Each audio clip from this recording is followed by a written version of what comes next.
Welcome, foolish mortals, to this Halloween review full of spooks and terrors. I am your host, your FauxRetro host. Just roll with it, okay? Capcom, a company that has seen quite the resurgence as of late. The cries of a devil, evil that resides in us, or rather, in a trashy, swampy house full of the most delightful company. But let's roll back the clock a bit, back when your mortality wasn't even a dismaying notion in your aging skull. 2005, perhaps the most terrifying partnership of all. Of course, I'm speaking of the Walt Disney Company. What do Capcom and Disney have to do with each other, my ghoulish guests? Why, a sequel to the stop-motion classic The Nightmare Before Christmas, of course. And not a motion picture, no.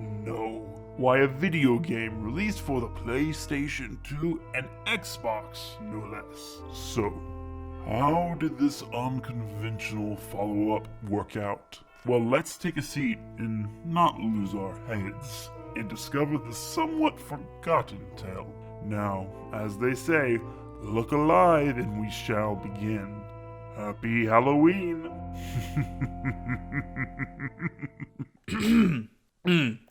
Well then, in 2005, and from Capcom of all companies, we got The Nightmare Before Christmas, Oogie's Revenge, a video game sequel to the Henry Selick directed and Tim Burton produced stop-motion classic we all know. And yes, it's very much Devil May Cry for family audiences. Literally Disney's Devil May Cry. Or rather, kids' first Devil May Cry, but with musical numbers. Yes, this is an action-rhythm blend that actually fits pretty dang perfectly with the property it's adapting. Imagine that. The game's story begins 1 year after the events of the original film as we see Jack Skellington still on his whole Halloween has gotten stale routine. Dude, did getting bombed out of the frickin' sky and almost getting Santa Claus killed not clue you in that this line of thinking maybe isn't the best? He voices these woes to good old Dr. Finkelstein, who, thinking he can help in his search for the new spine-chilling scares, gives Jack a green whip weapon called the Soul Robber. Get used to hearing that name, I'm just saying. Toll Robber! Toll Robber! Toll Robber! In the arms of the angel. Once Jack has left Halloween Town, Oogie's former minions Lock, Shock, and Barrel spring up out of nowhere and decide to revive Oogie Boogie while the Pumpkin King is away. How do they do this? I mean, they don't really say. Really though, the logic doesn't matter. Jack returns to Halloween Town on Christmas Eve, overrun with Oogie's new skeleton minions as the citizens, rather ironically, live in fear and hiding. Getting right down to it, here's how gameplay works in Oogie's Revenge. We run around and use a Soul Robber as a whip against hordes of minions that rise out of the ground. It's your typical combos, throws, slams, and spins. We have various combos we can perform along with a dodge that naturally makes Jack dance, glide, and flip around the battlefield as the true showman that he is. Combat is kind of how you make it. You can just button mash the attack button, but that won't prove that effective in the long run, especially on higher difficulties. Even playing on easy can pose a challenge if you aren't careful enough. This game isn't punishing, really, it's just not a pushover. Once we've defeated some skeletons to the tune of a remixed This Is Halloween, no less. Toll Robber!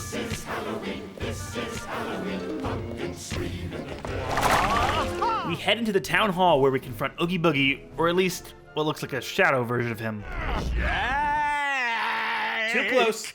And thus we reach the rhythm portion of the game. As you may know, The Nightmare Before Christmas is a full-on musical film with a bunch of songs stuffed into its rather short runtime. Oogie's Revenge continues that spirit in its boss encounters, where a song from the film is remixed into the context of this game's story. In this case, it's Oogie Boogie's song along with some accompaniment, this time from Jack. Interesting fact, by the way, Danny Elfman, the composer and writer of the songs for the film, gave the singing voice for Jack. However, in Oogie's Revenge, Jack's regular voice actor Chris Sarandon provides both the speaking and singing voice. He does a pretty fantastic job, in my opinion. Because you flew to town doesn't make you king. You better give up, surrender now. I'm fixing everything. Each boss follows a relatively basic structure. Dodge attacks and hit the boss to make a bunch of these colorful musical notes burst forth all over the battle arena. Collect these notes to fill this bar up here, and once it's at the top, a big countdown begins that leads right into a musical rhythm game section that does tons of damage to the enemy if you perform it well. In this case, it's a really fun back and forth between Oogie and Jack that also features these skeleton can-can dancers. They're great. With one big musical flourish, we defeat Oogie's Shadow. It's the first boss, guys, and we're like 10 minutes into the game.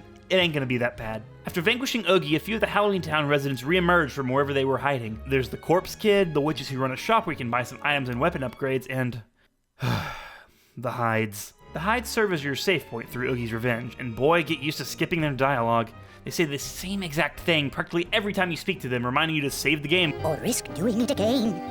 It's like the game's shaking you down in interrogation, trying to get you to admit to your poor saving habits.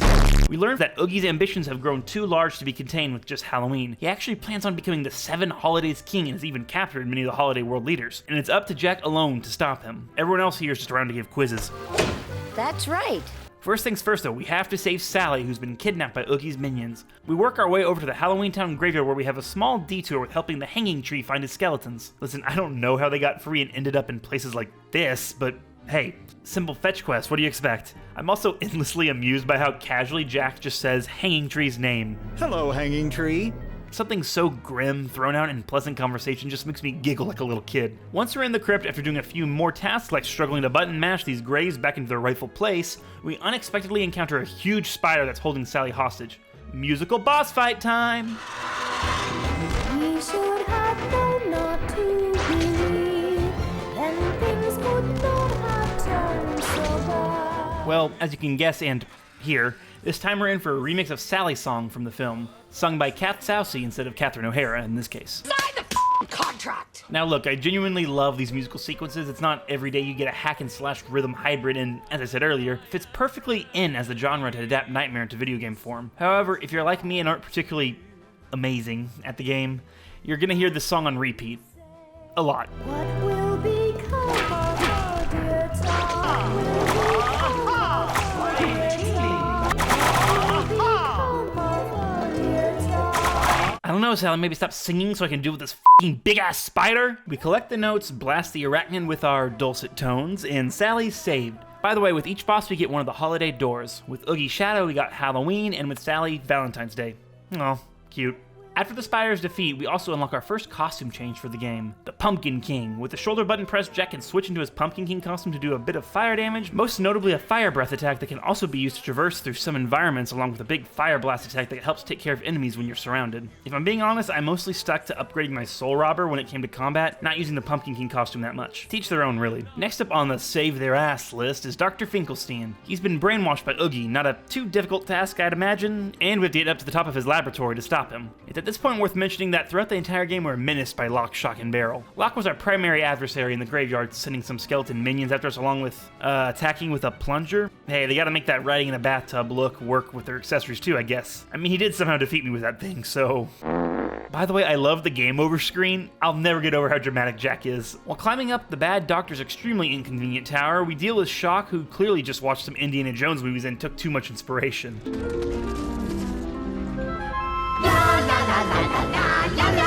Thankfully, we don't have to fight her directly. I don't want to know what bathroom apparatus she was going to try to hit me with. Once at the top, we face off with the corrupted doctor, which also ends up being a first, an original song. It's actually not that bad either.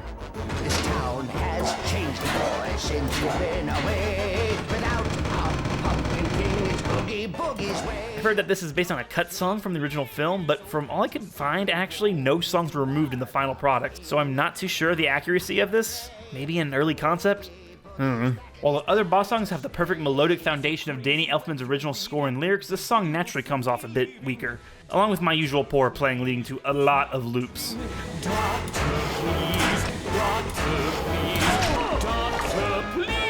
Doctor, please indeed. It may be a weaker song, but it's still pretty fun. Hey, a musical game doesn't come around that often, and I take what I can get. Next up on our list of saving is the mayor of Halloween Town. He's only an elected official, he can't handle this by himself. And the Vampire Brothers. Before we get to that though, we get to use Jack's other costume change, Santa Jack. Brutally honest, he's kind of worthless beyond taking out enemy defenses whenever they power up by throwing presents at them. The only real point in the game where Santa Jack is truly required is this bit with the clown with the tearaway face. He's on turbo skates and can't stop, and it's freaking hilarious. Maybe I'm just a sucker for some slapstick physical comedy, but this creepy clown dude just flying around this area, arms flailing and screaming, "No brakes! No brakes!"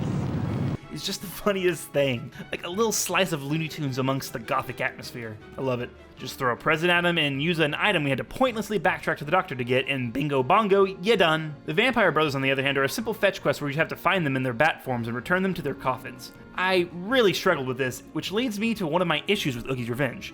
The Nightmare Before Christmas's design is gothic exquisiteness, but that can lead to, in the case of the game, some uninspired, insanely looking environments. I love the look, believe me, I do. But when you're running around trying to find dark creatures in a dark environment, it can be a bit tough. Not the worst, but a small frustration that dampers the fun overall. Moving on to save the mayor, we traverse another Halloween town abode that is extremely inconvenient to climb. Yeah, it's Halloween, they love things that give a fright and all that, but this is just poor construction. Work on that infrastructure, Mayor, you're slacking. Corpse Kid's about to destroy you on the campaign trail with his aggressive cheering and sharp judgment. That's right. Boo! We reach the top of the mayor's tower and finally get to take some solid discipline to lock, shock, and barrel. Thank God. But then we're dropped into hell. I mean, not really, but dear lord, game. I'm sensing a little more Devil May Cry leaking into this than normal because... Wait. Okay. This ends up being a platforming section that is a bit funky, seeing as Jack doesn't have a jump button. Seriously, this guy has legs for days, yet we can't actually jump. Go figure. We have to just time running across moving platforms and just pray we don't fall into the lava. Which I did. A lot. And there aren't checkpoints, so you're just sitting back to the beginning. I'm not mad. We also get to finally fight Oogie Boogie himself, with a little bit of gambling traps that make me want to play Kingdom Hearts again. You ever get so mad you turn into your house? Because same. We defeat Oogie Boogie with a little reprise, but he gets away. Now it's time to head to Christmas Town! But first we have to deal with the hinterlands. Oh boy, the hinterlands, y'all. We have to return all of the holiday doors to their trees, but of course they're not in their usual circle like you see in the movie, and the game's main menu. We have to wander these lands, which have these really cool scrawly black and white effects when it hasn't been restored, and try to find the trees, do a time to combat challenge, and then return the door. However, even with a map, there's no logic to where you have to go. Seriously, it makes no sense. You have to be really good at memorizing your path or draw it out yourself, because again, boy, I got lost here for a long time. But we eventually do the thing, fight these random ice and fire giants who die and then die again in a cutscene, sure, and then we're truly off to Christmas Town. Finally. First things first though, we have to fix everything Oogie's messed with and restore some ornaments to the big Christmas tree in the square. This is the best part of this game simply because we get a re-rendition of the iconic "What's This" song, but instead we get Jack stressfully fretting, "Oh no! Oh no! Oh no! There's trouble everywhere! Oh no! There's smoke clouds in the air! Oh no! I can't believe my eyes! I have to help them hurry! Jack, they wouldn't dare! Oh no!" It's just a really lively and funny revision of the original song. I'm into this game's soundtrack, y'all. Santa's hanging from a death trap that'll go into action once his demented toy train cuts the rope. We have fun here, guys, trying to kill a childhood icon. Sandy! We save Santa and now it's time for the final boss, Oogie Boogie. Again, but now he's dummy thick. Clap them burlap cheeks, you know what I'm saying. I'm sorry. The final big boy Oogie fight is in two phases. First, with using Jack's various powers to fight him as you normally would in standard combat. The final phase, however, is a legitimately fantastic, epic music and rhythm sequence. Yes, it's the same gameplay as it's always been, but the PlayStation buttons come fast as you time presses as they enter the middle box. But the music and the song feel like a seriously big, dramatic musical conclusion with this big fight of wills and song between Jack and Oogie. Like, Oogie Boogie himself wasn't really in the game as much as I think he should have, but boy, this really makes up for it. Just watch some of it, it's good stuff. It's over! It's over! Your scheme was bound to fail! It's over! You're finished here! Your next stop will be jail! I don't know which it was! I might just see now! If I don't die laughing first! And with that final musical punch, that's the end of Oogie's Revenge. All the holidays are saved, Santa is actually pretty nice to Jack, nice change of pace, and Jack and Sally finally reconcile on that iconic hill. It's kind of their thing. Overall, Oogie's Revenge is a pretty fun time, perhaps a bit better than a diversion, but the Nightmare Before Christmas property really zhuzhes up the Devil May Cry-like gameplay to create something that I think is genuinely memorable. Sure, combat is a bit repetitive along with Jack's in-game dialogue. Toll robber! Toll robber! Toll robber! And the enemy variety isn't the best, if I'm being honest. So many skeletons screeching like you stole their chocolate milk and won't give it back. It makes up for it, though, with its personality and gothic aesthetic along with those dang musical numbers. I'm a sucker for musical guys, I can't help it. Sure, they loop a bit too much, but that was down to my own lack of ability at pushing them buttons. It pushes the game's enjoyment level up quite a few notches, and really, who doesn't love a good musical number? It's a relatively short experience, but well worth your time. Also, getting high scores on the game's various chapters unlocks cool costumes for Jack. Pajama Jack is my favorite. It's currently on both the PlayStation 2 and Xbox and can be found pretty cheap nowadays, so check it out. Now where's my HD remaster, Capcom? Ah, there you are, and just in time. Now, mere mortal, what do you think? Perhaps I, your first host, shall give this game a try, and maybe, just maybe, you will like, comment, and subscribe? If not, I fear there may be some happy haunts that'll hitchhike their way all the way to your home. We're always welcoming more guests, and we're simply dying to have you stay at this humble online channel. Give us a share to ward off your ghoulish intentions if you must, but stick around for more. Happy Halloween.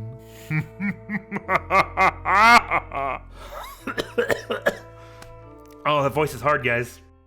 Oh no, there's trouble everywhere. Oh no, there's smoke clouds in the air. Oh no, I can't believe my eyes. I have to help them hurry. Jack, they wouldn't dare. Oh no! Oh no, oh no, there's something very wrong. Oh no, these things here don't belong. Oh no, the streets are lined with little creatures.